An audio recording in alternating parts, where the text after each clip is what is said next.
Have you ever felt that you were born for more, but something invisible keeps blocking your natural flow of abundance? And no matter how hard you work or how many strategies you try, the money never stays and never grows. And deep in your soul, you know this is not how it was meant to be. And you know there is a secret that wealthy people understand that you have somehow forgotten. And tonight you will remember, because Florence Scovel Shinn taught that poverty is not a condition, but an amnesia. And wealth is not something you attract, but something your soul remembers. And what I will share with you now, while you rest, will awaken in you the memory that has always been there waiting. If this resonates with you, and if you feel you were guided here, then touch the subscribe button now, and it is not for me, but it is so that you receive each new teaching from Florence Scovel Shinn at the exact moment your soul needs it. And when you subscribe, you join thousands of souls around the world who are remembering their divine inheritance together, and the field becomes stronger for everyone. Margaret was 62 years old, and she was sitting in the Boston Public Library at exactly 4:37 in the morning because she could not sleep, and she had been awake since 1:45, thinking about the eviction notice that would come in 11 days, and she had exactly $203 in her checking account and $17 in cash in her purse, and no family to call, and no friends who could help because she had already borrowed from everyone. And she felt like such a failure, and she kept thinking, how did I get here after working for 38 years as a secretary, and being responsible, and never spending foolishly? And yet here she was about to lose everything. The library was completely empty, except for the night security guard who let her in, because she came there often, and he knew she was going through hard times, and the fluorescent lights hummed with that cold, institutional sound, and she could smell the old books and that faint scent of industrial cleaner they used on the floors. And she was wearing her blue wool coat because the heating was turned down at night, and her hands were cold as she wandered through the stacks, not really looking for anything specific, just trying to distract her mind from the fear that was eating her alive from the inside. The building creaked around her with those sounds old buildings make at night when they settle and expand. And she could hear the distant hum of traffic on Boylston Street, even at this early hour, and the smell of old paper and binding glue filled her nostrils as she walked between the towering shelves that seemed to stretch up into darkness above the reach of the fluorescent lights, and she felt so small and lost, like a child who had wandered away from safety and could not find her way back home. She found herself in the spiritual section on the 3rd floor, and her eyes landed on an old book with a cracked leather binding, and when she pulled it from the shelf, she saw it was written by someone named Florence Scovel Shinn, and the title was Your Word is Your Wand. And she had never heard of this author, but something made her sit down right there on the carpet between the shelves and open to a random page. And the first sentence she read was, Your soul never forgot wealth, only your mind believes in lack.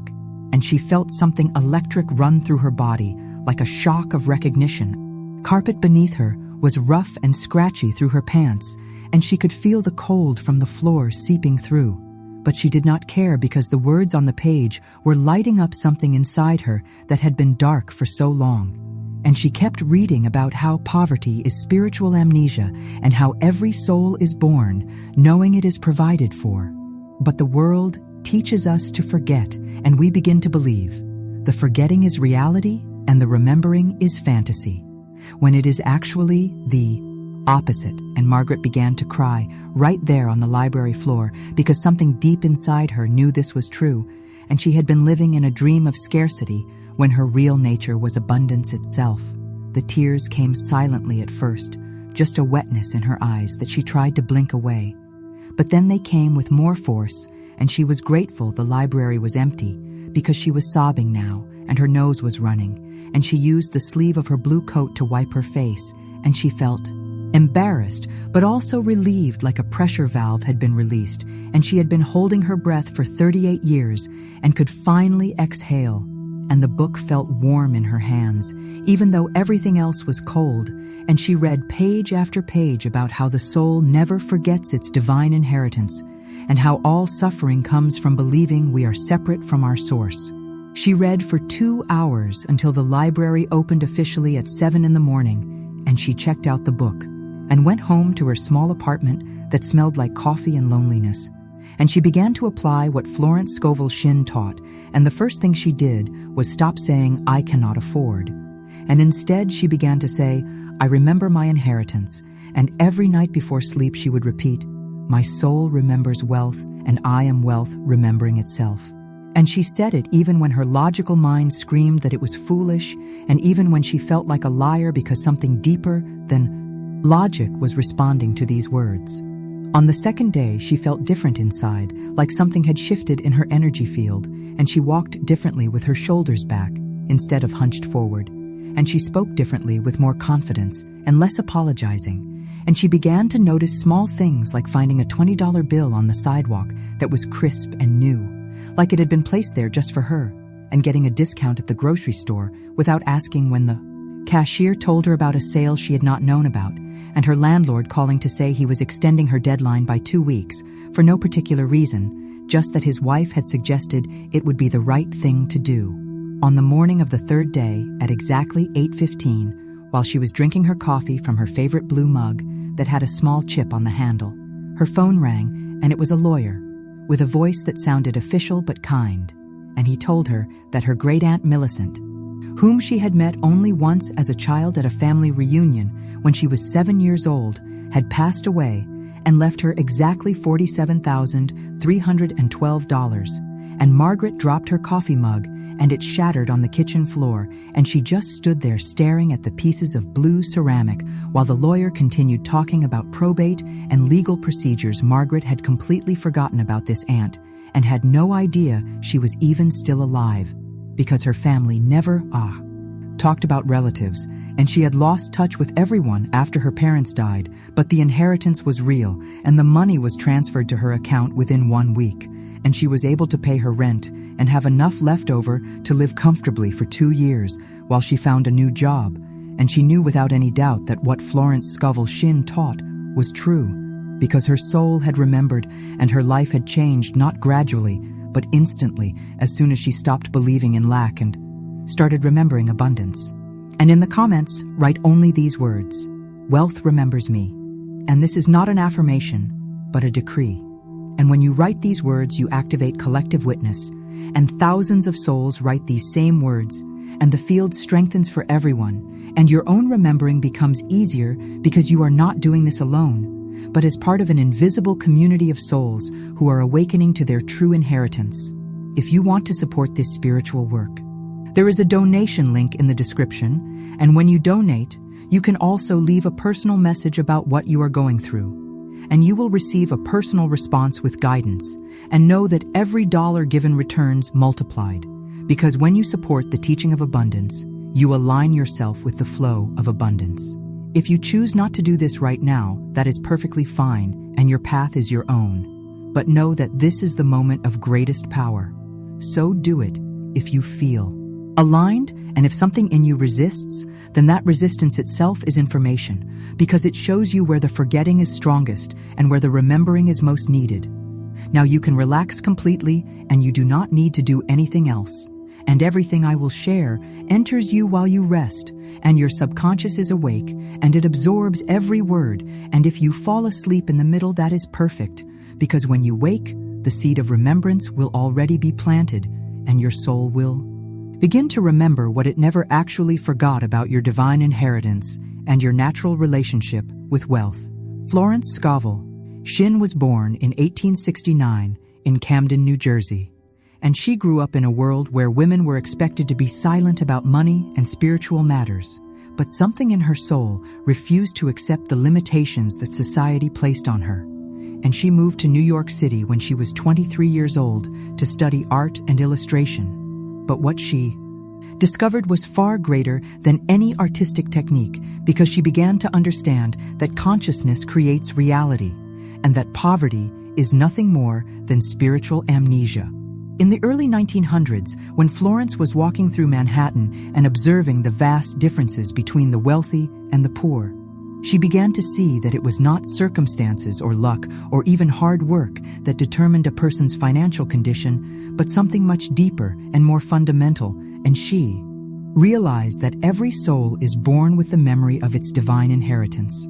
But the world systematically teaches us to forget this truth and to believe instead in lack and limitation and struggle. She began to experiment with this principle in her own life, and she discovered that when she remembered her true nature as a divine being who was naturally provided for everything in her external world began to shift, and opportunities appeared, and money flowed, and doors opened that had previously been locked. And she knew she had stumbled upon one of the greatest secrets of human existence, which is that wealth is not something external that we must chase, but something internal that we must remember. And this is what she taught to thousands of people who came to her seeking help with their financial problems, and one of the most documented cases was Mrs. Catherine Thompson, who was 56 years old and owned a small hat shop on Fifth Avenue in Manhattan. And Catherine had been struggling for 3 years to keep her business afloat, and she owed $647 to her suppliers, and her rent was 3 months behind. And she had tried everything she could think of, including working 18 hours a day and cutting her own salary to nothing, but still the money would not come. And she was about to lose everything Catherine came to. See Florence on a Tuesday afternoon in October of 1908, and she was wearing a brown dress that had been mended several times, and her hands were red and chapped from working so hard, and she sat in Florence's small office on 57th Street and began to cry as she told her story, and Florence listened with great compassion. But she also saw something that Catherine could not see, which was that this woman was operating from a consciousness of lack and limitation, and every word she spoke and every thought she thought was reinforcing her belief in scarcity. Florence looked at Catherine with great kindness and said, "Your soul never forgot wealth, only your mind believes in lack." And she explained that Catherine's financial problems were not caused by the economy or by competition or by any external factor, but by her own consciousness, which had forgotten its divine nature and was operating from a place of fear and separation instead of love and connection. Catherine protested that this could not be true, because she had always been a hard worker, and she had always been honest, and she had always tried to do the right thing. But Florence gently explained that hard work and honesty and good intentions are wonderful qualities, but they are not enough if the underlying consciousness is one of lack, because consciousness is the foundation upon which everything else is built. And if the foundation is shaky, then everything built upon it will be unstable. Florence taught Catherine a simple practice, which was to say every morning upon waking and every evening before sleep, "My soul remembers wealth, and I am wealth remembering itself." And Catherine thought this was the most ridiculous thing she had ever heard, because how could saying words possibly change her financial situation? But Florence assured her that words are not mere sounds, but vibrational frequencies that reorganize the field of possibility around us. Catherine agreed to try this practice, even though she felt foolish doing it. And on the first day, nothing seemed to change, except that she noticed she felt slightly less anxious. And on the second day, a woman came into her shop and bought a hat without trying to negotiate the price, which had not happened in months. And on the third day, her landlord stopped by to tell her that he was reducing everyone's rent by 20%, because he wanted to support local businesses during difficult times. By the end of the week, Catherine had sold more hats than she had sold in the previous month, and a wealthy woman had commissioned her to create custom hats for her entire family. And by the end of the month, Catherine had paid all her debts and had money left over to expand her inventory. And she came back to Florence with tears of gratitude and said, "I understand now that I was not poor because I lacked money, but because I had forgotten who I truly was." And this is the principle that Florence Scovel Shinn taught for the rest of her life, which is that wealth is not something you attract, but something you remember, and poverty is not a condition, but an amnesia. And when the soul remembers its true nature as a divine being who is naturally provided for the external world, has no choice but to reflect this inner knowing back to you in the form of abundance and opportunity and financial flow. Your soul has never forgotten this truth, even if your mind has been trained to believe in lack. And while you rest now, your subconscious mind is remembering what your conscious mind has forgotten, and the field of possibility around you is already beginning to reorganize itself to match the truth that your soul has always known, which is that you are wealthy, not because of what you have, but because of who you are. What Florence Scovel Shinn discovered through years of study and application is that words are not merely sounds that we make with our mouths, but vibrational frequencies that have the power to reorganize matter and consciousness. And when you speak a word, you are not describing reality, you are creating reality. And this is why she taught that your word is your wand. And when you decree something with understanding and authority, the universe has no choice but to respond. The mechanism by which this works is that every word carries a vibrational signature, and when you speak words of wealth and abundance, you are tuning your consciousness to the frequency of prosperity and your subconscious mind, which controls 95% of your thoughts. And behaviors begins to align with this new frequency and starts to notice opportunities and possibilities that were always there but were invisible to a consciousness tuned to lack. Linda was 58 years old, and she had worked as an accountant for a large firm in Detroit for 32 years, and she thought she was secure until the day her supervisor called her into his office and told her that due to restructuring her position was being eliminated and she would receive a modest severance package. But after that, she would be on her own, and Linda felt like the ground had disappeared beneath her feet because she had no savings and no other source of income. And at 58, she feared that no one would hire her. Linda had heard about Florence Scovel Shinn from a friend, and she decided to try the teachings, even though they seemed too simple to work. And the first thing she did was to stop saying, "I lost my job," and instead she began to say, "I am available for my perfect right work." And every night before sleep, she would repeat the decree that Florence had taught, "I remember my divine inheritance now." And she said these words even when they felt false and empty, because she had learned that feeling follows word, not the other way around. On the first night, as Linda lay in her bed in her small apartment that overlooked a parking lot, she spoke the words, "I remember my divine inheritance now." And something deep inside her stirred like a sleeping giant awakening, and she felt a warmth in her chest that she had not felt in years, and she continued to repeat the words until she fell asleep, and her dreams that night were filled with images of golden light and flowing water and abundance beyond measure.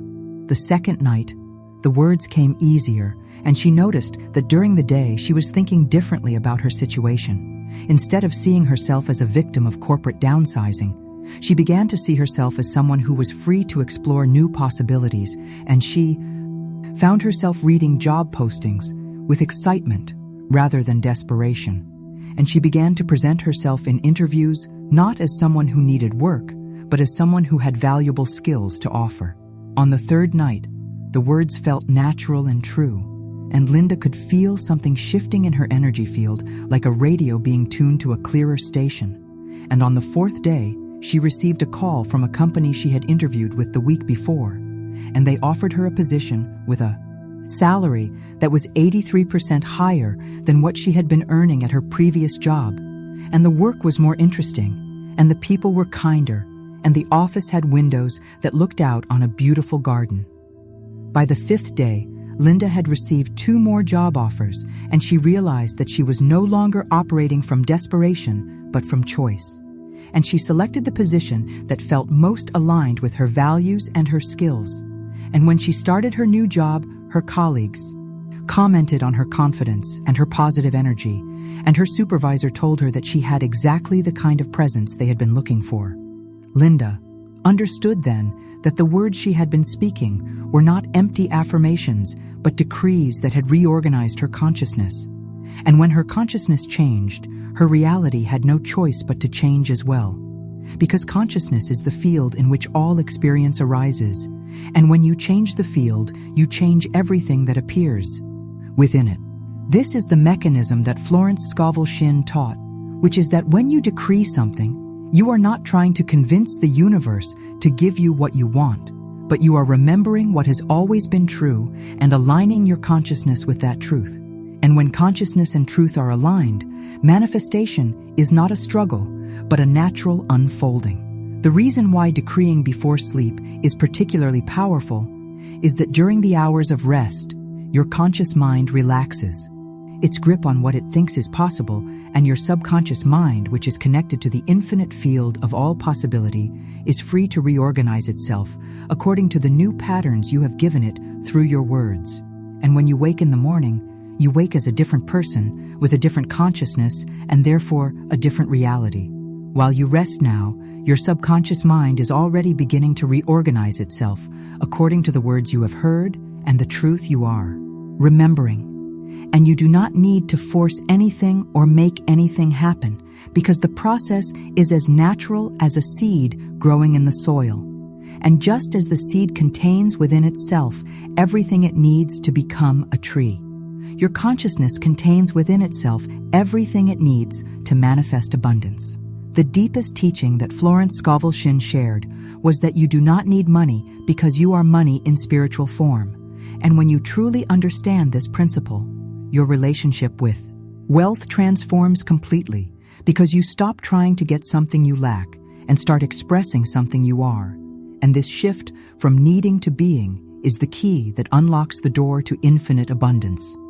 Most people operate from the identity of someone who needs money, and this identity creates a vibration of lack that pushes money away, because the universe responds not to what you want, but to what you are. And if you are someone who needs money, then you will always need money. But if you are someone who is naturally provided for, then provision flows to you as naturally as water flows downhill. Helen was 64 years old, and she had been widowed for 3 years, and she was living in Phoenix in a small house that her late husband had left her. But the mortgage payments were becoming impossible to manage on her modest Social Security income. And she had received a notice that she was 2 months behind, and if she did not catch up within 30 days, the bank would begin foreclosure. Preceding, Helen had always thought of herself as a poor widow, and every conversation she had and every thought she thought reinforced this identity. And she would say things like, "I cannot afford that," and "money is so tight," and "I do not know how I will manage." And each of these statements was a decree that strengthened her identity as someone who lacked resources, and the universe faithfully reflected this identity back to her by creating more experiences of lack. When Helen discovered the teachings of Florence Scovel Shinn, she realized that she had been operating from a false identity, and she made the decision to change her internal narrative from poor widow to divine heiress remembering her inheritance. And this was not about pretending or lying to herself, but about recognizing a deeper truth, which is that every soul is an heir to the infinite abundance of the universe. The first thing Helen did was to stop talking about her financial problems, and instead, she began to speak as someone who was naturally provided for, and when people asked how she was doing, she would say, "I am remembering my divine inheritance." And at first people looked at her strangely, but she did not care, because she was not trying to convince them, but to convince her own subconscious mind. Helen began to act like an heiress, even though her bank account said otherwise, and she walked with dignity and dressed as well as she could with the clothes she had, and she treated herself with the respect that she would give to someone of great wealth. And when she went to the grocery store, she selected her food with care instead of just buying the cheapest options. And when she paid her bills, she did so with gratitude instead of resentment. She would look in the mirror each morning and say, "Good morning, heiress." And at first it felt ridiculous, but after a week, it began to feel natural. And after 2 weeks, it felt true. And she could see in her own eyes a confidence and a knowing that had not been there before. And people began to respond to her differently, as if they could sense that something had changed about her energy. On a Thursday afternoon in her 3rd week of living as a divine heiress, Helen received a phone call from an insurance company representative who told her that there had been an error in the processing of her husband's life insurance policy, and that she was entitled to an additional payout that had been overlooked, and the amount was exactly $96,700. And Helen had to sit down because she could not believe what she was hearing. The insurance representative explained that her husband had purchased an additional rider on his policy years before he died, and somehow it had been missed during the initial claims process, but a routine audit had uncovered the error, and they were required to pay her the full amount plus interest, and Helen realized that this money had always belonged to her, but she had not been in the consciousness to receive it until she changed her identity from someone who lacked to someone who was naturally provided for. Helen understood then that wealth is not something external that comes to you, but something internal that expresses through you. And when you know yourself as a divine heiress, the universe has no choice but to provide you with evidence of your inheritance. And this evidence appears not as charity or luck, but as your natural birthright claiming itself. This is the principle that Florence Scovel Shinn taught, which is that identity precedes manifestation. And if you change your identity at the deepest level, everything in your external world must change to match, because the outer world is always a reflection of the inner world, and consciousness is the cause and circumstance is the effect. There are layers to this identity of divine heir, and the first layer is financial identity, where you know yourself as someone who is naturally provided with everything you need, and the second layer is creative identity, where you know yourself as a channel through which infinite creativity flows, and the third layer is relational identity, where you know yourself as someone who is worthy of love and respect and care. When you embody all these layers of identity, you become a magnet for abundance in every area of your life, because you are no longer operating from lack in any area, and the universe delights in providing for those who know their true worth and who accept their inheritance with grace and gratitude. While you rest now, your identity is shifting at the deepest levels, and you do not need to force this shift, but only to allow it because your soul already knows the truth of who you are. And it is simply waiting for your mind to stop arguing with reality and accept the inheritance that has always been yours. When you begin to remember your true nature as a wealthy soul, something interesting happens, which is that your mind begins to resist this remembering because the ego has built its entire identity around the story of lack and limitation and struggle. And when you threaten this story, the ego fights back with every weapon it has, including doubt and fear and logic and social conditioning. Florence Scovel Shinn understood this resistance, and she taught that it is not something to be overcome through force, but something to be witnessed with compassion. Because resistance is actually the ego's attempt to protect you from what it perceives as danger. And the ego believes that if you stop believing in lack, you will become careless or irresponsible, or that others will reject you, or that you will be disappointed if your dreams do not come true. Patricia was 55 years old, and she had taught high school English for 28 years before taking early retirement, and she considered herself to be a practical and intelligent woman who did not believe in wishful thinking or magical solutions to real-world problems.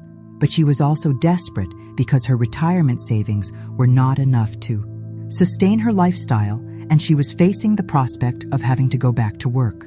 When Patricia first heard about Florence Scovel Shinn's teachings, she was skeptical, but something deep inside her resonated with the idea that wealth is a birthright rather than something you have to earn through suffering. And she decided to experiment with the principles, even though her logical mind protested every step of the way. On the first day after Patricia began to apply the teaching of remembering her divine inheritance, she woke up feeling hopeful and energized, but by noon, her mind had launched a full attack, and she found herself thinking thoughts like, "This is ridiculous," and "You are too old to believe in fairy tales," and "What if the neighbors see you acting like you are wealthy when you are obviously not?" And these thoughts felt so real and urgent that she almost gave up before the day was over. The resistance came in waves throughout the first week, and Patricia noticed that it had different flavors and textures. And sometimes it was logical resistance, where her mind would list all the reasons why the teaching could not work.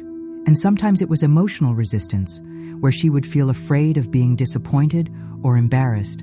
And sometimes it was social resistance, where she would worry about what other people would think if they knew she was trying to manifest money through consciousness. On the second day, the resistance took the form of practical concerns, and her mind kept generating scenarios of disaster and asking questions like, what if you stop looking for a job because you think the universe will provide, and then nothing happens, and you end up homeless?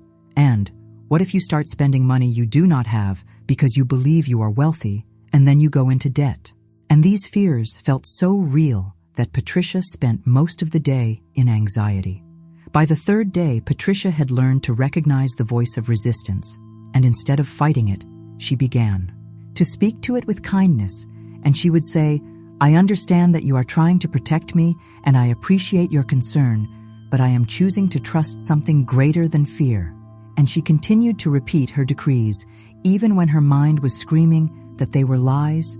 The fourth day brought a different kind of resistance, which was the resistance of old family programming. And Patricia began to hear the voices of her parents and grandparents who had lived through the Great Depression and who had taught her that money was scarce, and that people like her family were not meant to be wealthy, and that dreaming of more than you had was dangerous and foolish. Patricia realized that she was not just changing her own consciousness, but she was breaking a generational pattern of lack consciousness that had been passed down through her family for decades. And this felt like a huge responsibility, and she wondered if she had the right to break free when her ancestors had accepted limitation as their fate. On the fifth day, the resistance became more subtle, and instead of loudly protesting the teaching, her mind began to undermine it in quiet ways by pointing out every small thing that went wrong and saying, "See, this is proof that the teaching does not work." And when Patricia found a penny on the sidewalk, her mind said, "That is just a penny, it does not mean anything." And when someone complimented her appearance, her mind said, "They are just being polite." By the sixth day, Patricia was exhausted from the internal battle, and she considered giving up because it seemed easier to accept her circumstances than to keep fighting for a different reality. But something deep inside her refused to surrender to limitation, and she realized that this was exactly the moment when most people quit, and she decided to continue for one more day.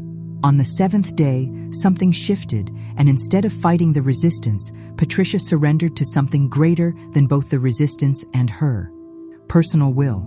And she said, "I do not need to understand how this works, and I do not need to control the outcome, and I do not need to convince anyone, including myself, that this is real, and I simply choose to allow something greater than my small mind to move through me." The moment Patricia made this surrender, the resistance began to dissolve, not because she had defeated it, but because she had stopped feeding it with her attention and her energy, and she realized that resistance is only as strong as the importance you give it, and when you stop making it important, it loses its power over you. That afternoon, Patricia received a phone call from her former school district asking if she would be interested in working as a substitute teacher with a daily rate that was 40% higher than what she had been earning as a full-time teacher. And the work would be part-time and flexible, and she could choose which days she wanted to work and which days she wanted to rest.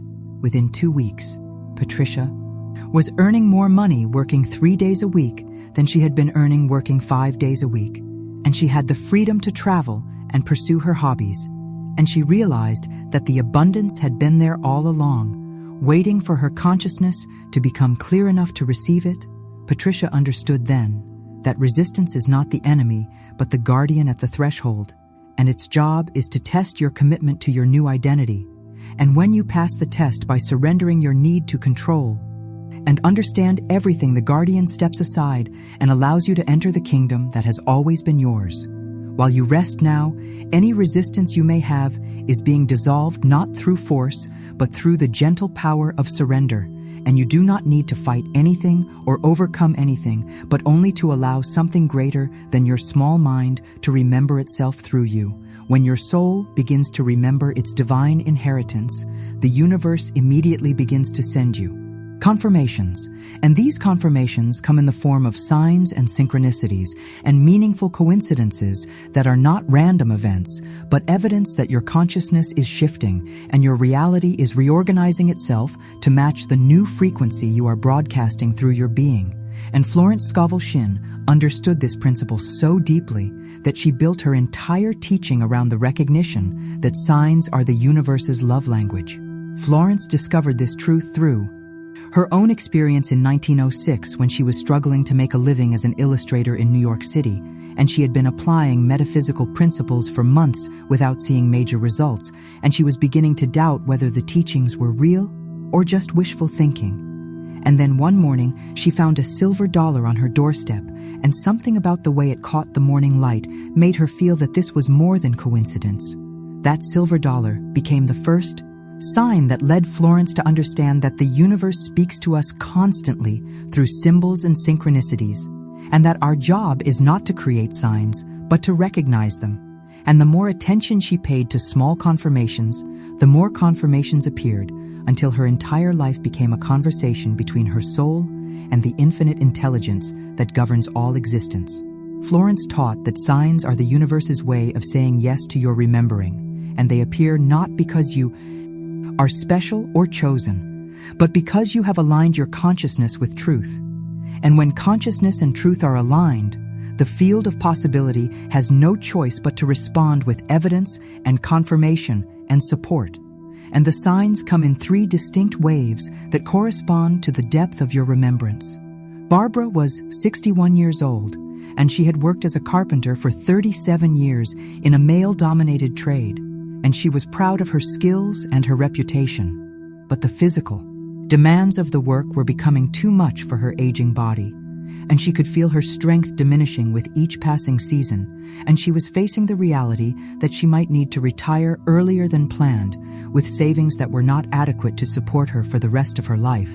Barbara had calloused hands that told the story of decades of hard labor, and her back ached every morning when she got out of bed, and her knees protested when she climbed ladders, and she had always taken pride in her ability to do work that most women would not attempt. But now she was forced to confront the fact that her body could not continue indefinitely, and this reality filled her with fear because she had no other marketable skills. When Barbara first heard about Florence Scovel Shinn's teaching that the soul remembers wealth, she was skeptical because she had always believed that money came through hard work and skill and determination, and she had little patience for what she considered New Age nonsense. But something deep inside her resonated with the idea that abundance was her birthright, and she decided to experiment with the principles, even though they challenged everything she had been taught about how life works. Barbara's father had been a construction worker who died young from a heart attack, and her mother had cleaned houses to support the family, and both parents had drilled into Barbara the belief that people like them had to work twice as hard for half as much, and that dreaming of more was dangerous and irresponsible. And yet something in Barbara's soul refused to accept that struggle was her destiny.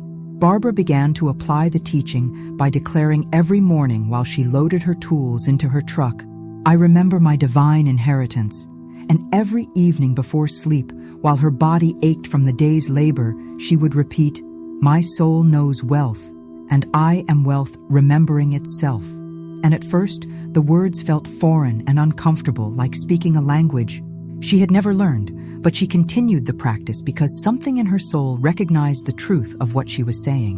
On the first day after Barbara began this practice, she was walking to her truck after finishing a job replacing the deck boards on an old Victorian house, and the autumn air was crisp and smelled of wood shavings and sawdust, and she looked down and saw a penny on the sidewalk, heads up gleaming in the afternoon sunlight, and normally she would have walked past it without noticing, but something made her stop and pick it up, and as she held the penny in her weathered hand, she felt a strange warmth spreading up her arm. The penny felt significant in a way that surprised her, because she had never been one to believe in superstitions or omens, but there was something about the way the light hit the copper surface, and the way it seemed to pulse with warmth in her palm, that made her think this was more than just a random coin dropped by a careless passenger. And she examined it closely and saw that it was dated 1947, which was the year her grandmother had been born, and this seemed like too much of a coincidence to ignore. Barbara put the penny in the small pocket of her work shirt right over her heart and carried it with her for the rest of the day, and every time she touched it, she felt a little surge of hope and confidence.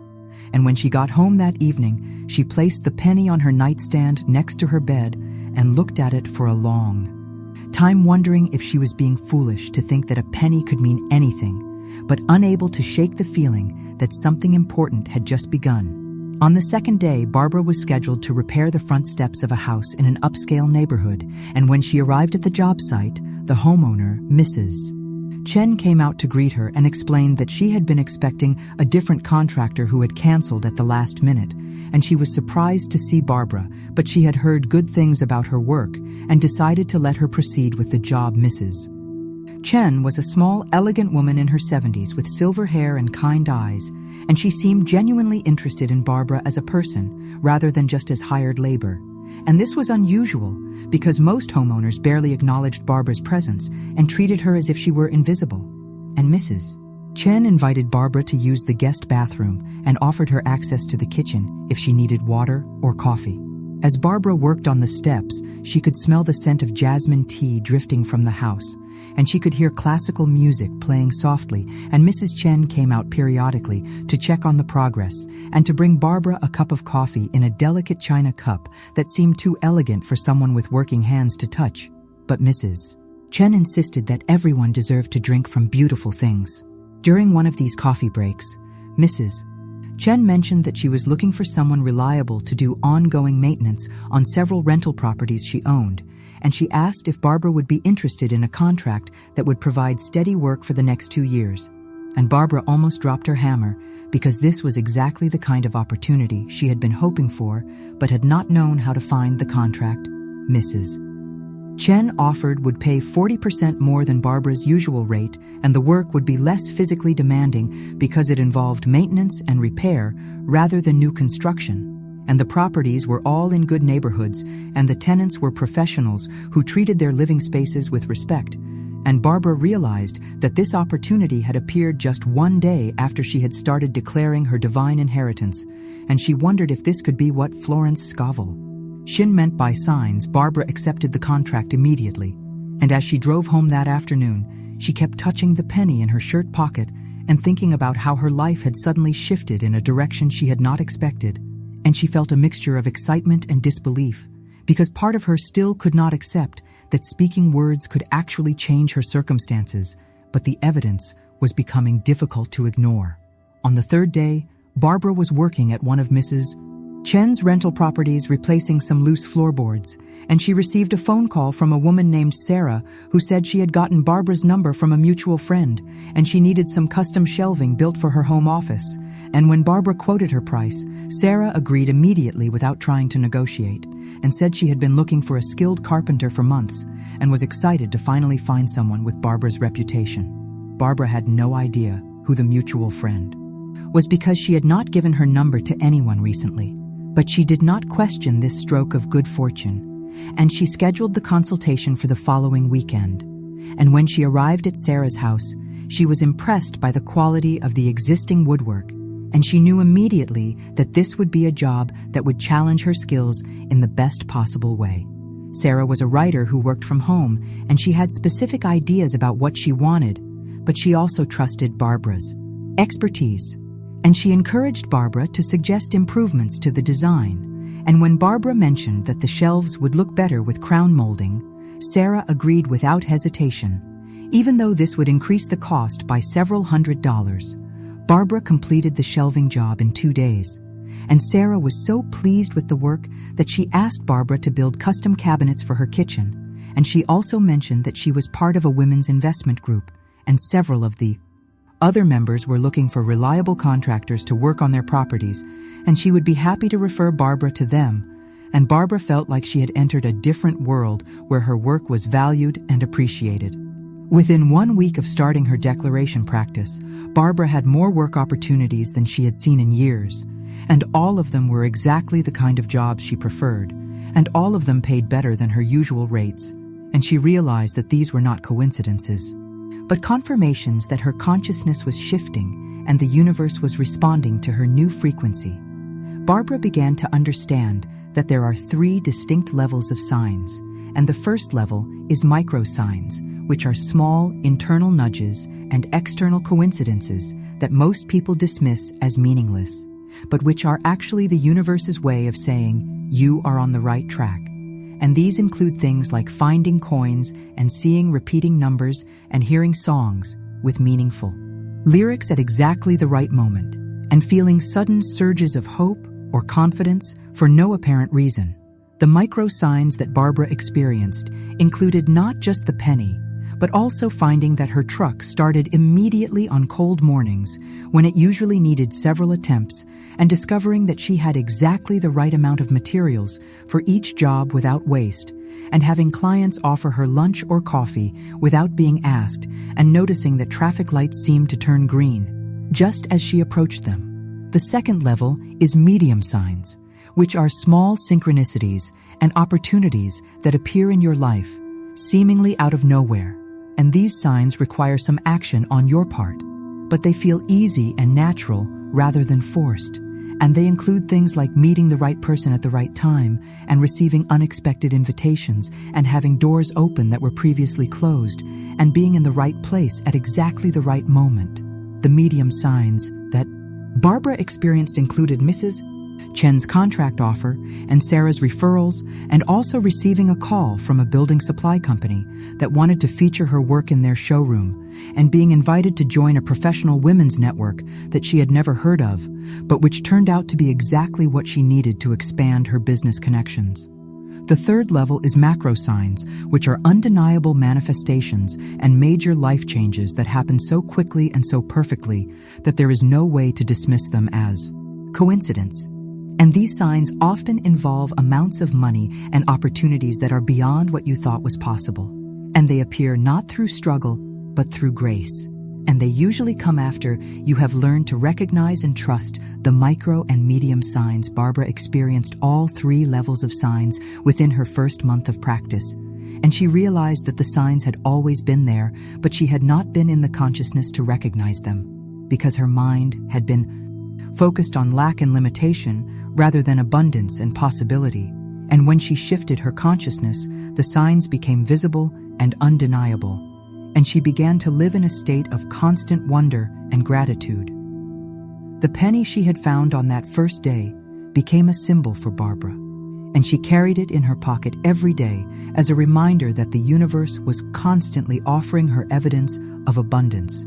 And whenever she felt doubt or fear, she would touch the penny and remember that she was supported and provided for, and that her soul's memory of wealth was more real than any temporary circumstance. Barbara also began to notice that the signs often came in clusters, as if the universe wanted to make sure she did not miss the message, and she would have 3 or 4 confirmations in a single day, followed by a period of apparent quiet, and then another wave of signs would appear, and she learned to trust the rhythm and to use the quiet periods to deepen her practice rather than to doubt its effectiveness.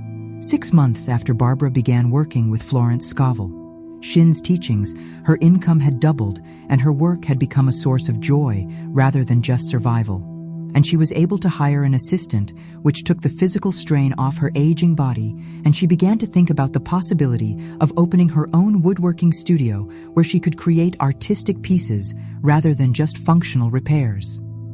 Barbara understood then that signs are not random gifts from a capricious universe, but evidence of a loving intelligence that is constantly guiding us toward our highest good.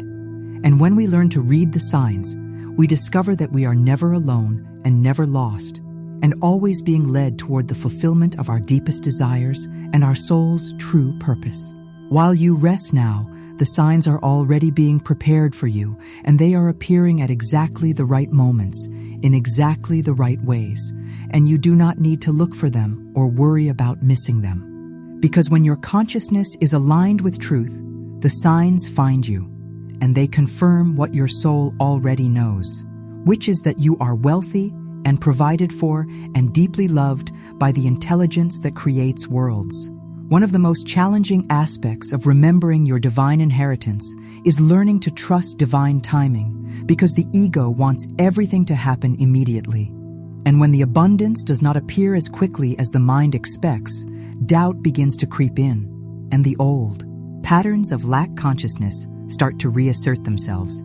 But Florence Scovel Shinn taught that divine delay is divine protection, and everything appears at exactly the moment when your soul is ready to receive it without being overwhelmed or corrupted by the blessing.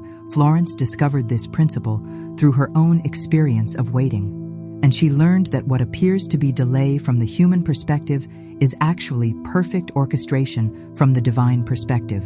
And she began to understand that the universe operates on a different timeline than the ego, and that this timeline is always perfectly calibrated to deliver exactly what you need when you need it in a way that serves your highest evolution.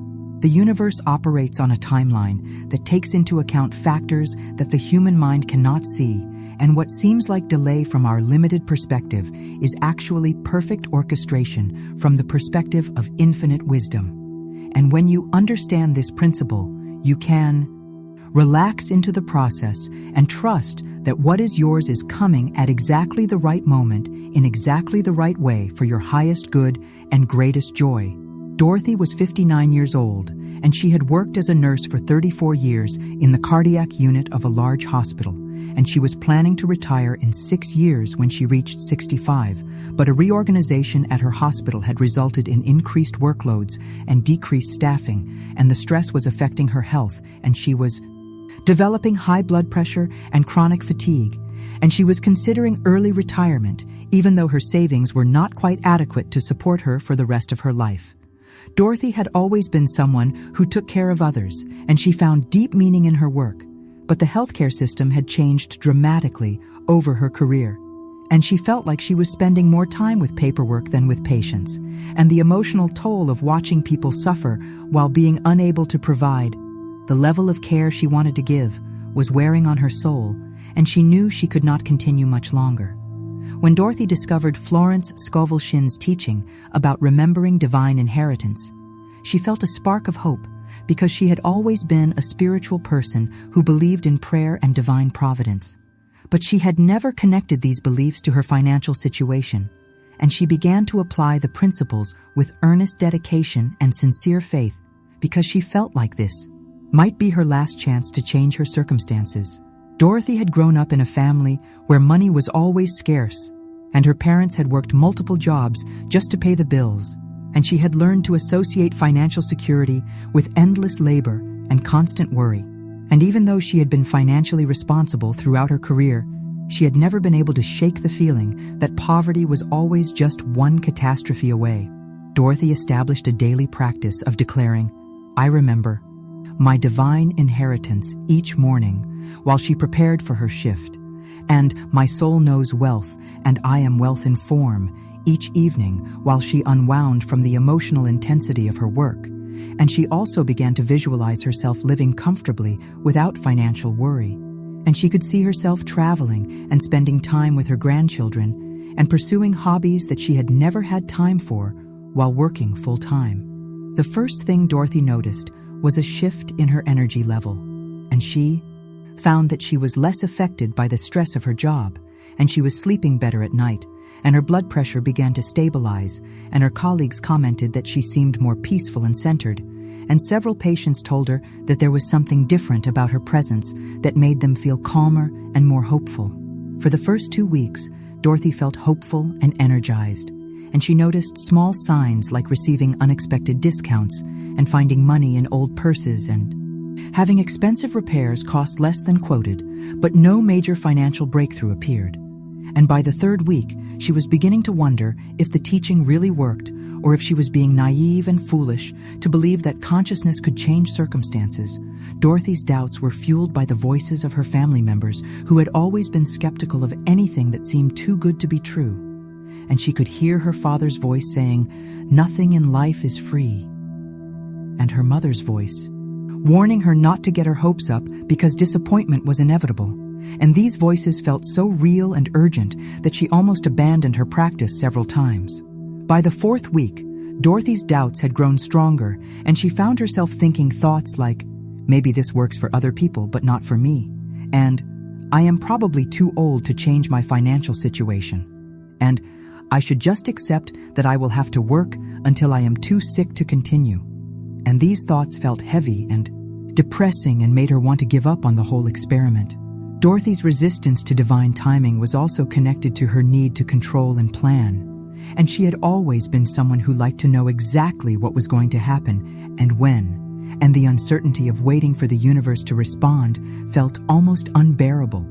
and she found herself checking her bank account multiple times a day, as if the money might appear without her noticing. The 5th week was even more challenging, because Dorothy's supervisor at the hospital announced additional budget cuts that would require even longer hours and more patients per nurse, and Dorothy felt overwhelmed and exhausted, and she began to think that maybe she should abandon her retirement plans and just focus on surviving each day as it came. During this difficult period, Dorothy had a conversation with her oldest daughter who lived across the country. And when Dorothy mentioned that she was thinking about early retirement, her daughter expressed concern about Dorothy's financial security and suggested that she might need to work longer than planned, and this conversation triggered all of Dorothy's fears about being a burden on her children. By the 6th week, Dorothy was ready to quit the practice entirely, and she told herself that she had given it a fair try, but it obviously was not working for her, and she should return to being practical and realistic about her situation and stop wasting time on wishful thinking and spiritual fantasies that had no basis in reality. Dorothy's moment of crisis came on a particularly difficult day when she had lost 2 patients within a few hours, and she was sitting in her car in the hospital parking lot, crying and feeling like she could not face another day of watching people suffer, and she said out loud, "I do not know if this is real, but if there is anything greater than my small understanding, please help me." And something in her voice surprised her because it sounded like surrender, rather than desperation. That night, Dorothy had a dream in which she saw herself as a young woman full of hope and energy. And in the dream, this young Dorothy said to her, "You have been so focused on when that you have forgotten why." And when Dorothy woke up, she realized that she had been trying to control the timing of her blessing instead of trusting the wisdom of divine timing. On a Tuesday morning in her 7th week of practice, Dorothy was sitting in her car in the hospital parking lot before her shift, and she felt so discouraged that she started to cry. And she said out loud, "I do not know if this is real, but I am choosing to trust for one more day."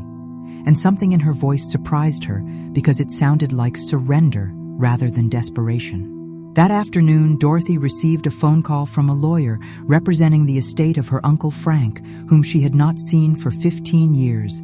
And the lawyer explained that Frank had died 3 months earlier and had left Dorothy a substantial inheritance because she was the only family member who had stayed in touch with him through Christmas cards and birthday greetings, even when other relatives had forgotten about him. The inheritance was exactly $67,400, and it had been tied up in legal proceedings because Frank's will had been contested by distant relatives who claimed they deserved a share of the estate. But the court had finally ruled in Dorothy's favor, and the money would be transferred to her account within 1 week. Dorothy learned that her Uncle Frank had been trying to reconnect with her for years, but had been too proud to reach out directly, and instead, he had been quietly making sure that she would be provided for after his death, and the inheritance had been in legal proceedings for 6 months. But the lawyer had only recently been able to locate Dorothy because she had moved apartments twice during the legal process. Dorothy realized that the timing was perfect, because if the money had come earlier, she might have made impulsive decisions based on emotion rather than wisdom. And if it had come later, she might have given up on her spiritual practice and returned to consciousness of lack. And the 3 months of legal delay had been exactly what was needed for her to develop faith and patience and trust. When Dorothy looked back on the 7 weeks of practice, she understood that her soul had been preparing to receive the inheritance, and the apparent delay had actually been a period of consciousness development where she had learned to trust something greater than her small mind and to believe in provision, even when she could not see evidence of it. Dorothy also realized that if the money had come during her 3rd week when she was still operating from ego excitement, she might have quit her job impulsively and made financial decisions that were not wise. But by the time the inheritance arrived, she had developed the consciousness of someone who was naturally provided for, and she made decisions from wisdom rather than fear. She chose to continue working part-time for 2 more years, which gave her additional savings and allowed her to transition gradually into retirement. And she used the inheritance money to pay off her house and to establish an emergency fund that gave her peace of mind and security. And she was able to retire at 61 with more financial freedom than she had ever dreamed possible. Dorothy understood then that divine timing is not about the universe being slow or forgetful, but about perfect orchestration that takes into account factors that the human mind cannot see. And when you trust the timing, you receive not only what you asked for, but receive it in a way that is sustainable and appropriate for your level of consciousness and preparedness.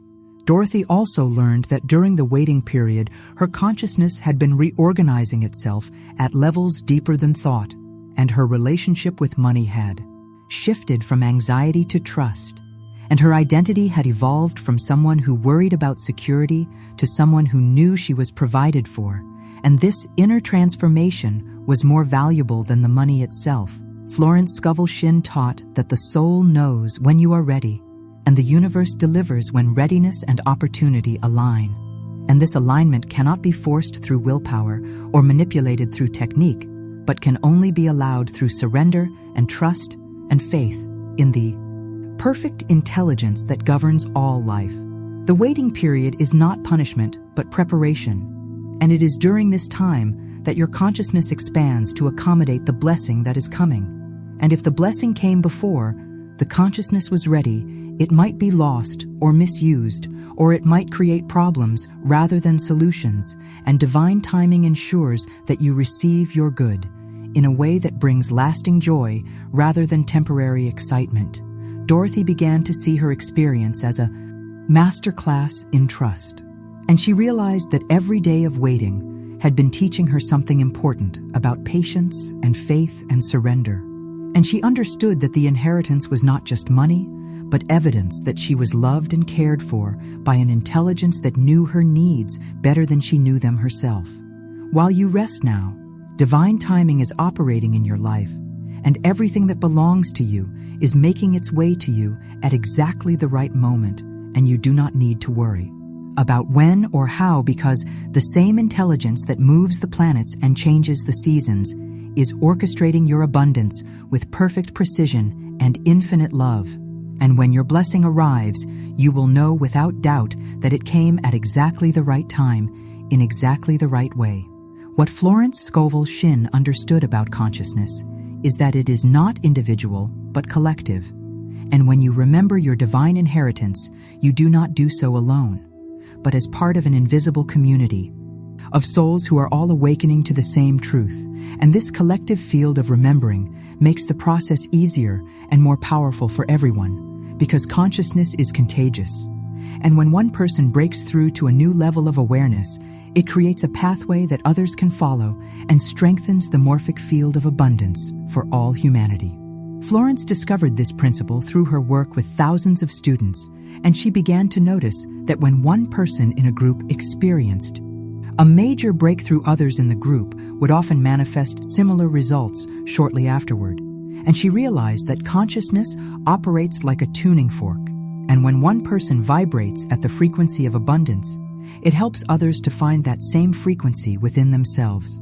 The principle of collective witness is that when you declare your divine inheritance in the presence of others, whether visible or invisible, you activate a field of support and confirmation that amplifies your individual practice and makes manifestation faster and more stable, because you are no longer working against the collective belief in lack, but are aligned with the collective remembering of abundance.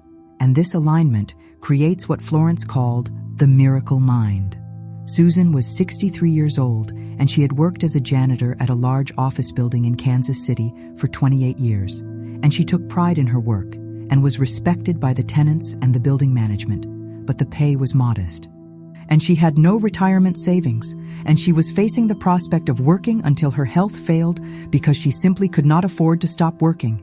And this reality filled her with a quiet desperation that she carried like a stone in her chest. Susan had grown up in rural Missouri, in a family where education was not valued and money was always scarce, and she had learned to be grateful for any work she could find and to never complain about her circumstances, because complaining was seen as ingratitude and weakness, and throughout her life she had accepted her financial limitations as normal and inevitable. When Susan first learned about Florence Scovel Shinn's teaching, she was intrigued but also intimidated because she had never considered herself to be a spiritual person, and she was not sure she had the education or intelligence to understand complex metaphysical principles. But something deep inside her recognized the truth of what she was hearing, and she decided to try the practice in her own simple way. Susan began to declare, "I remember my divine inheritance" each morning, while she prepared for work in her small apartment that smelled of coffee and loneliness. And each evening, while she watched television alone, she would repeat the words softly to herself. But she felt like she was doing it alone, and she worried that her practice was not strong enough to create real change in her circumstances. And she wondered if she needed to join a group or find a teacher to guide her. Then Susan remembered something Florence Scovel Shinn had written about invisible witnesses, and she realized that she could invite spiritual presences to support her practice. And she decided to create her own circle of witnesses that included her deceased grandmother, who had always believed in miracles, and her current neighbor Mary, who was a woman of deep faith, and her future self, who was already living in abundance and comfort.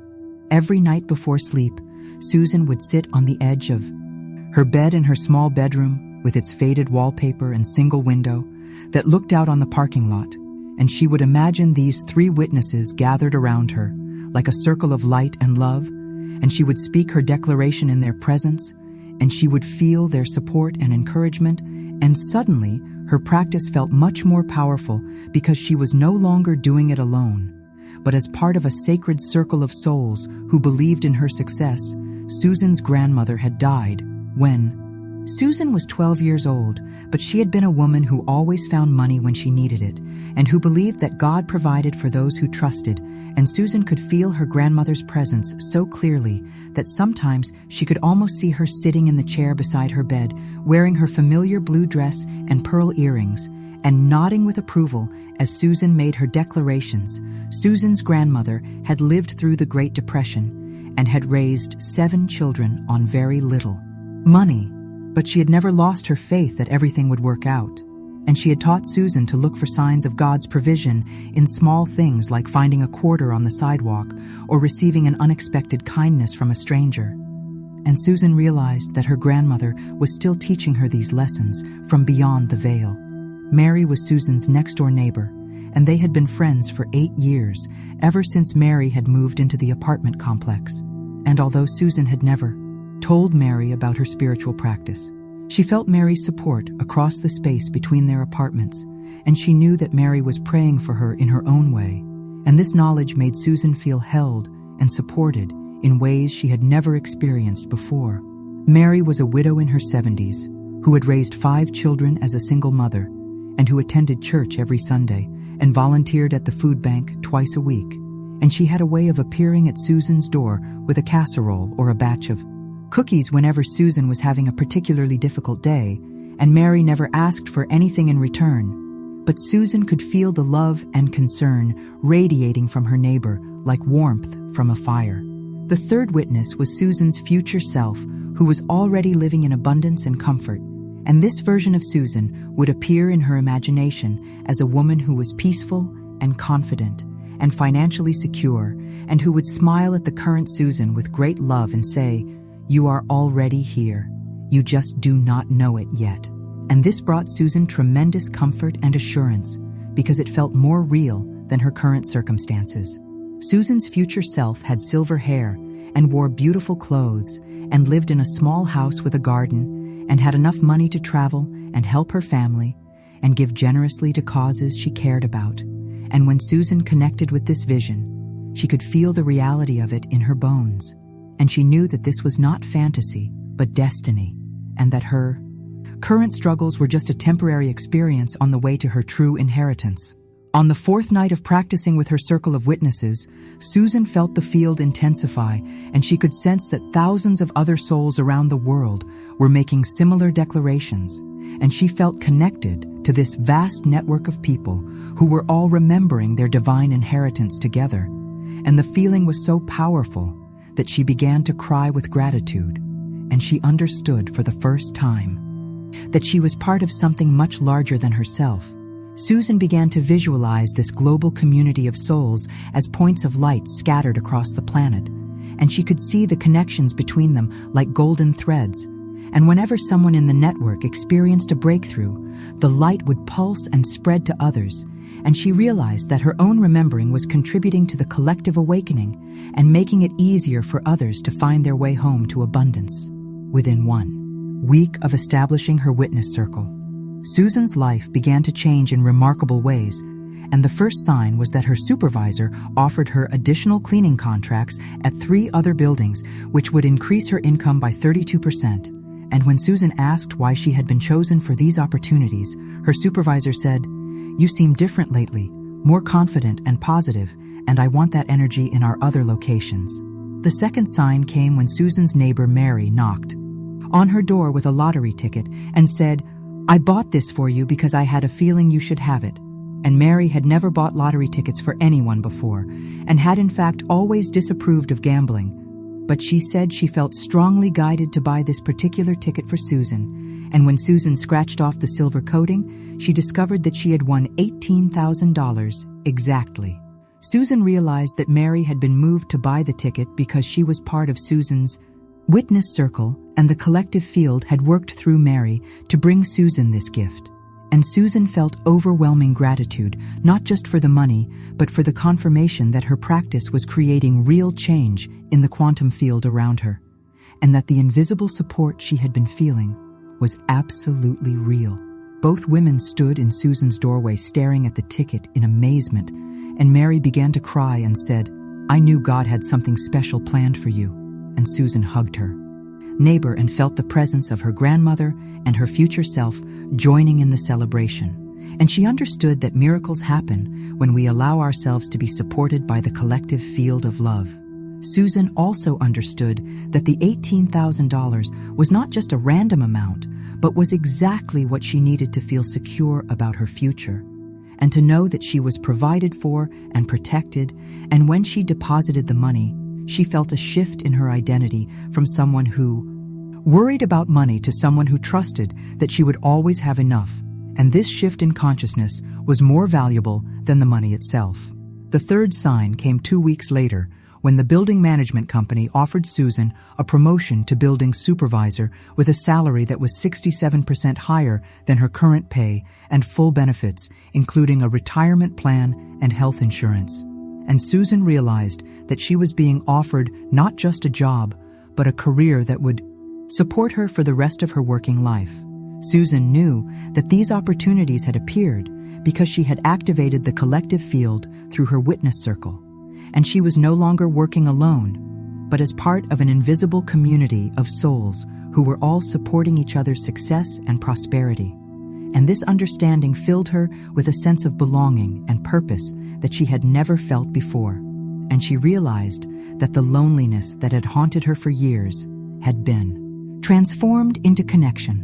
Susan began to think of herself as part of a vast network of souls who were all remembering their divine inheritance together, and she would often send loving thoughts to other people who were struggling financially, and she would include them in her evening declarations, and she felt that she was contributing to the collective field that was lifting everyone higher and making abundance more accessible for all. Susan also started a small ritual where she would light a candle each evening and dedicate her practice to all the souls around the world who were working to remember their true nature. And she would visualize the light from her candle connecting with millions of other lights and creating a web of illumination that was transforming the collective consciousness of humanity. And this made her feel like she was part of something sacred and important. Florence Scovel Shinn taught that when you remember your wealth, you make it easier for others to remember theirs, and when others remember their wealth, they make it easier for you to maintain your remembering. And this creates an upward spiral of collective prosperity that benefits everyone who participates in the field of awakening consciousness. And eventually, this field becomes so strong that abundance becomes the normal experience rather than the exception. The collective field works through what scientists call morphic resonance, which means that when enough individuals learn a new pattern, it becomes easier for others to learn the same pattern, And this is why the first person to break a 4-minute mile had to overcome enormous resistance. But once Roger Bannister did it, many others quickly followed, because the morphic field had been established and the limitation had been broken at the collective level. Susan understood that her role was not just to achieve her own financial freedom, but to contribute to the establishment of a new morphic field where abundance consciousness would be natural and accessible to everyone. And this gave her work a sense of purpose that went far beyond her personal needs and made her feel like she was participating in the evolution of human consciousness itself. While you rest now, you are held and supported by this same collective field, and thousands of souls around the world are declaring their divine inheritance, and their declarations strengthen your declarations, and your remembering supports their remembering, and together you are creating a new reality where abundance is recognized as the natural state of every soul, and where poverty and lack are understood to be temporary illusions that have no power over those who remember their true nature. As we approach the final moments of this teaching, it is time to weave together all the threads of wisdom that have been shared and to understand how they create a complete tapestry of remembrance. And you have heard about the amnesia of poverty and how it is nothing more than forgetting your true nature. And you have learned about the power of the word to awaken the sleeping memory of wealth. And you have discovered how identity precedes manifestation, and how resistance dissolves through surrender, and how signs confirm your awakening, and how divine timing orchestrates perfect provision, and how the collective field supports your individual journey. All of these principles work together like instruments in a divine orchestra. And when they are all playing in harmony, they create a frequency of abundance that transforms not only your financial circumstances, but your entire experience of life and your relationship with yourself and your understanding of your place in the cosmic order. And what I want to share with you now is the story of someone who applied all of these teachings and experienced the complete remembrance that is your birthright and destiny. Virginia was 57 years old, and she was a single mother living in Atlanta, and she had worked multiple jobs for most of her adult life to support her 3 children and put them through college. And now that her children were grown and independent, she found herself alone and exhausted with no savings and no retirement plan and no clear path forward, and she felt like she had given everything she had to give and had nothing left for herself.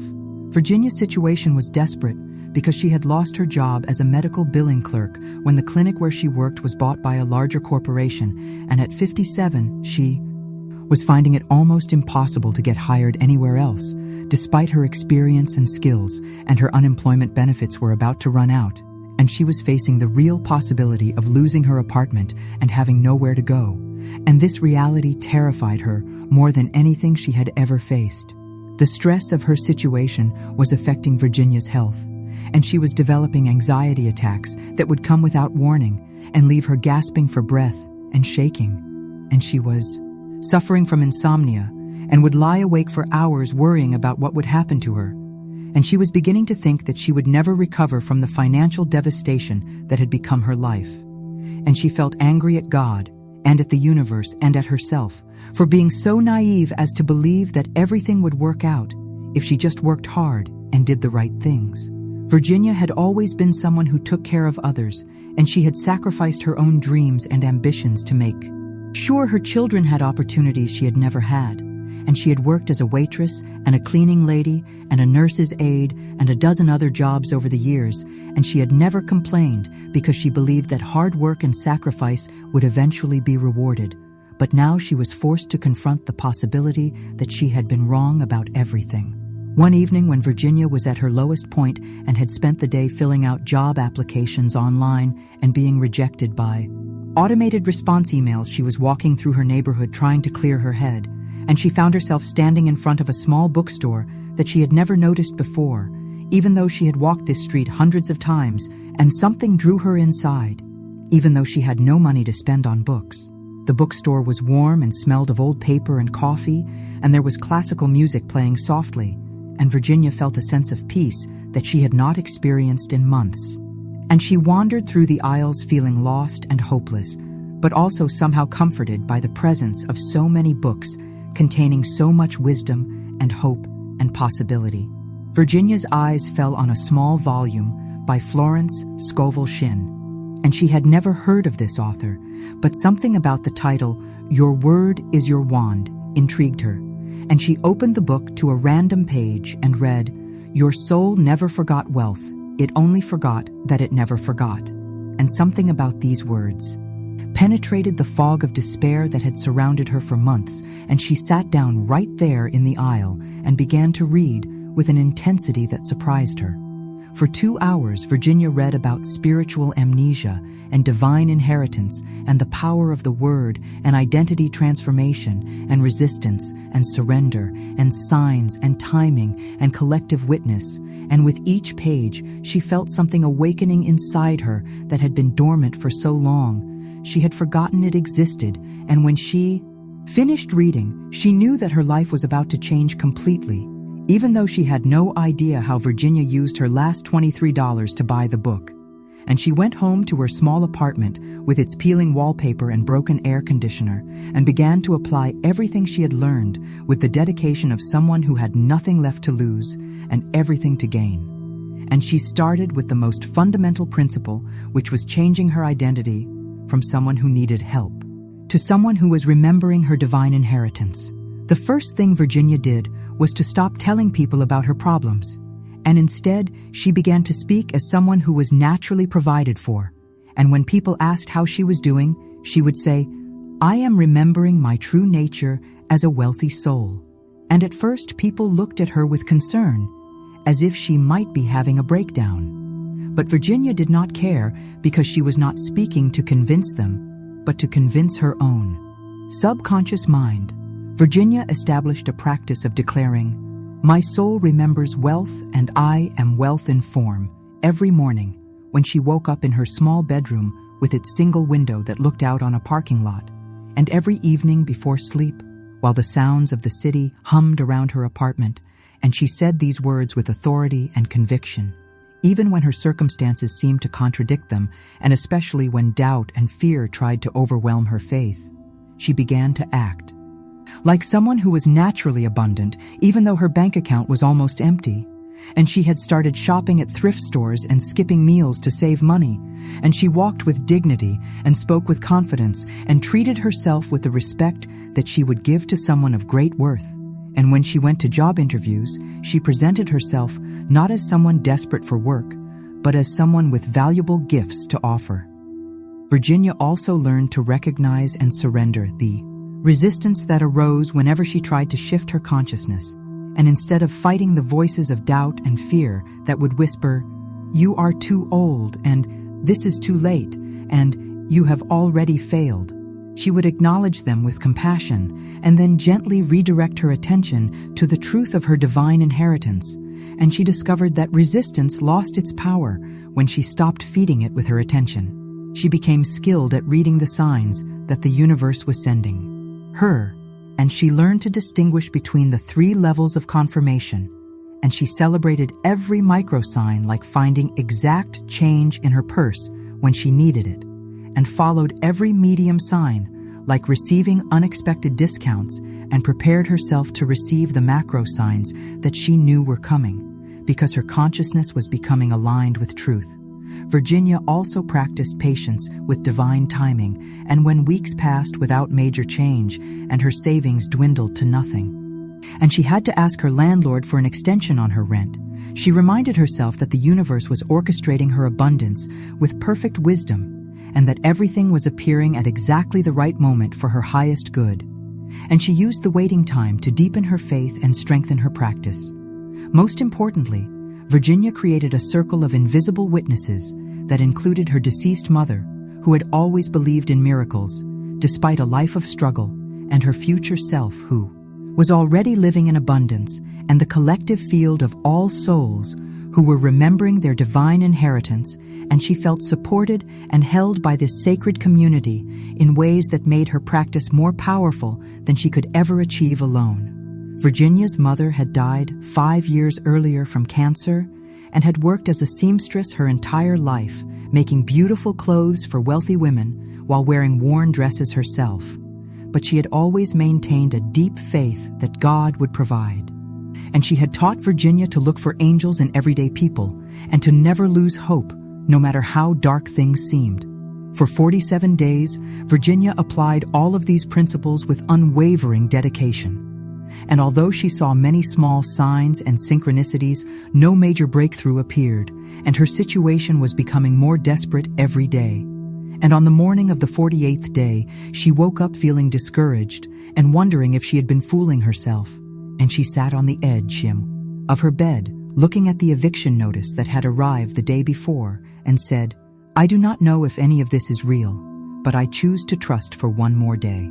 That afternoon, while Virginia was sitting in her apartment, wondering how she would pay her rent and buy groceries and trying to summon the energy to continue her job search, her phone rang, and it was a lawyer with a gentle voice who introduced himself as representing the estate of her father, whom she had not spoken to for 15 years, and who she had assumed wanted nothing to do with her. The lawyer explained that Virginia's father had died 3 months earlier from a heart attack and had left her an estate that included a house and investments worth $347,000. And Virginia had to sit down because she could not believe what she was hearing, and she asked the lawyer to repeat the information 3 times before she could accept that it was real and not some cruel joke or mistake. Virginia learned that her father had been trying to reconnect with her for years, but had been too proud to reach out directly after their bitter argument about her choice to raise her children alone. And instead, he had been quietly making sure that she would be provided for after his death, and he had hired a private investigator to keep track of her life and had written her letters that he never sent, expressing his regret and his love. The inheritance had been in legal proceedings for 6 months because distant relatives had contested the will. But the lawyer had only recently been able to locate Virginia because she had moved several times during her financial struggles, and the delay had been necessary to ensure that the inheritance was legally secure and could not be challenged by anyone else. When Virginia hung up the phone, she sat in her small apartment with its faded furniture and overdue bills scattered on the kitchen table and looked around at the walls that she had thought she would have to leave. And she realized that her soul had known all along that provision was coming, and that every moment of struggle had been preparing her to receive abundance with grace and wisdom and humility. Virginia understood then that the 48 days of practice had not been about convincing the universe to give her money, but about preparing her consciousness to receive the inheritance that had always been hers. And she felt overwhelming gratitude not just for the money, but for the journey of remembrance that had brought her home to her true nature as a beloved child of the infinite, and she wept tears of relief and joy and wonder.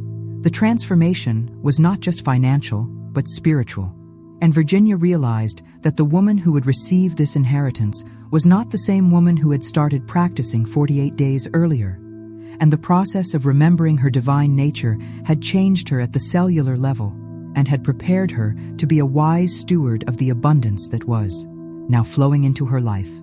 6 months later, Virginia was living in her inherited house, which was a small craftsman bungalow with a garden and front porch, and she was using part of the money to start a nonprofit organization that taught financial empowerment to single mothers. And she realized that her entire life, including all the struggle and hardship, had been perfectly orchestrated to prepare her for this work. And she knew that her greatest wealth was not the money, but the wisdom she had gained. Through remembering who she truly was, Virginia's nonprofit became a sanctuary for women who were where she had been just months earlier, and she would share Florence Scovel Shinn's teachings with them and help them create their own circles of witnesses and support them through their own journeys of remembrance. And she discovered that helping others remember their divine inheritance multiplied her own abundance in ways she had never imagined possible.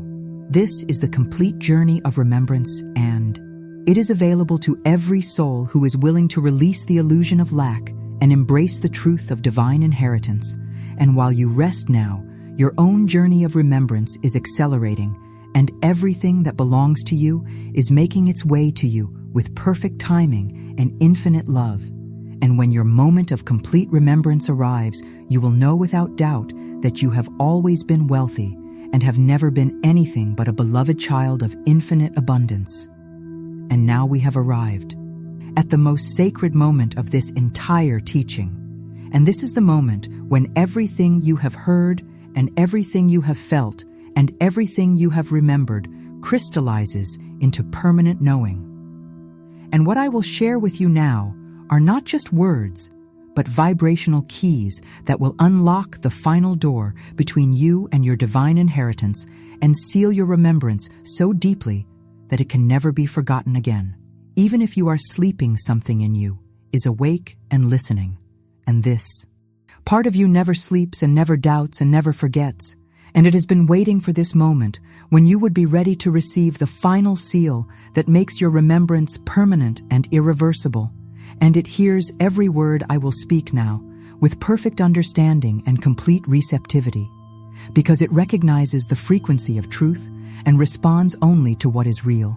This part of you that never sleeps is your soul, and your soul has been patiently watching as your mind learned to remember what it never actually forgot, and your soul has been whispering to you through signs and synchronicities and dreams and sudden knowings, and it has been preparing you for this moment when all the barriers between you and your true nature would dissolve forever.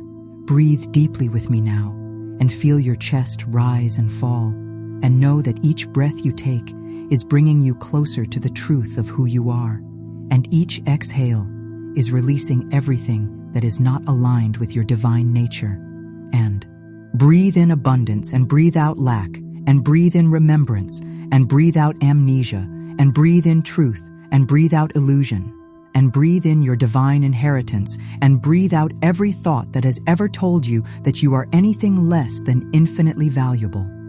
Feel your body relaxing completely, and notice how your shoulders drop and your jaw unclenches and your hands open and your feet feel heavy and warm. And this relaxation is not just physical, but energetic, and you are releasing decades of tension that came from believing you had to struggle for what was always yours by divine right.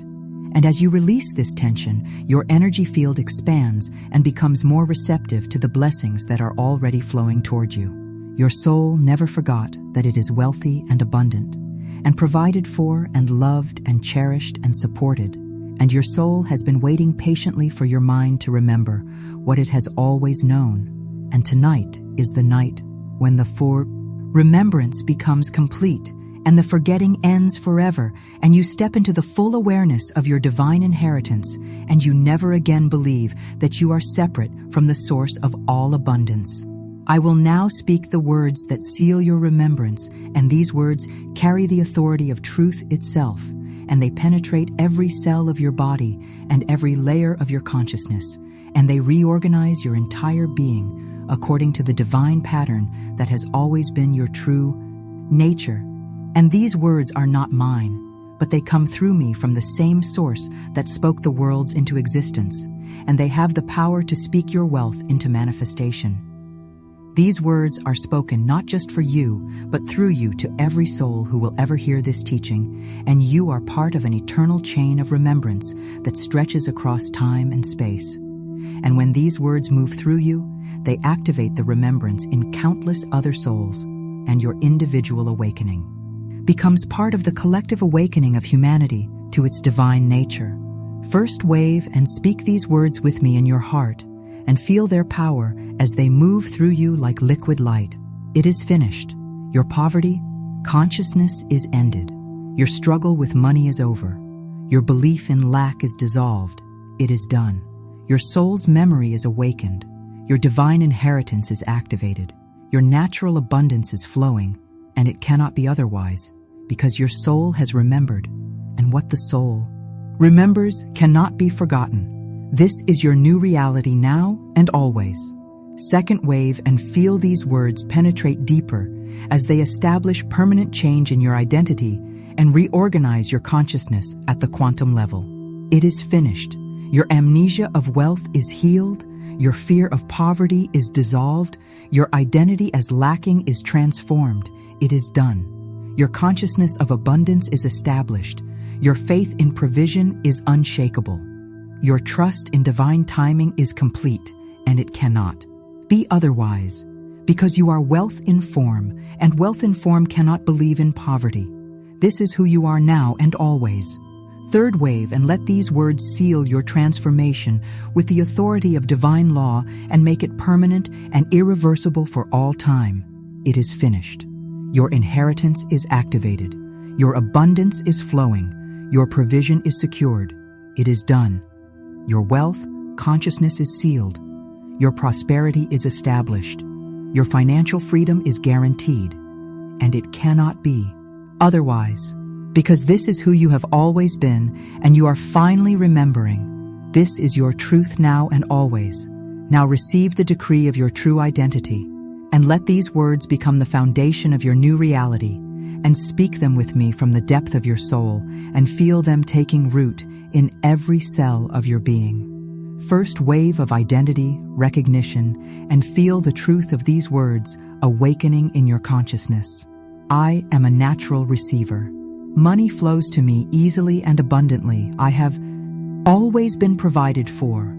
I have never been without support. The universe delights in my abundance. The divine celebrates my prosperity. I am worthy of infinite blessings. I am deserving of limitless good, and it cannot be otherwise, because this is my divine nature. This is who I was created to be. This is my birthright and my destiny. Second wave of identity, confirmation, and feel these words creating new neural pathways in your brain and new patterns in your energy field. I am a natural receiver. Wealth is my spiritual birthright.